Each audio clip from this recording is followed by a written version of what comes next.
7 अक्टूबर 2023 को इसराइल समेत दुनिया को हैरान कर देने वाले तूफान अल-अक्सा ऑपरेशन और गजा पर मुसल्लत इसराइली जंग को 2 साल मुकम्मल हो चुके हैं।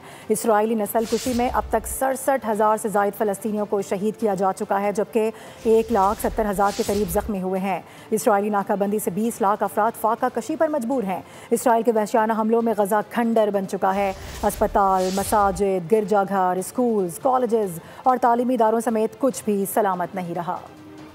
गजा में नस्लकुशी, जुल्म और इसराइली दरिंदगी के 2 साल मुकम्मल। खानदान के खानदान सहूनी दहशतगर्दी की भेंट चढ़ गए। 67,000 से ज्यादा अफराद शहीद, 20,000 बच्चे, 18,000 खवातीन शामिल हैं। इसराइल ने मोहलिक बमों से गजा की 90% इमारतें तबाह कर दी। 85% स्कूल, 300 मसाजिद और 30 से ज्यादा तब्बी मराकज मलबे के ढेर में तब्दील हो गए। 23 लाख अफराद बेघर हैं, जिन्हें इमदाद के नाम पर मौत के सिवा कुछ नहीं मिला। 2,000 अफराद सिर्फ चंद माह में इमदादी मराकज के बाहर मौत की नींद सुला दिए गए। इसराइली हमलों में तिब्बी अमले के 500 अरकान फर्ज की अदायगी के दौरान शहीद हुए। 260 के करीब सहाफी भी लुकमा अचल बन चुके। 2 साल में इसराइल ने जंग के दौरान हजारों टन बारूद बरसाया और तारीखी शहर को खंडर में तब्दील कर दिया। अक़वाम मुत्तहिदा के मुताबिक गजा की तामीर नौ के लिए $60 अरब से ज़ायद का तखमीना लगाया गया है। इस शहर को आबाद होने में कई साल लगेंगे, जिसे इसराइल ने इंसानों का कब्रिस्तान बना दिया।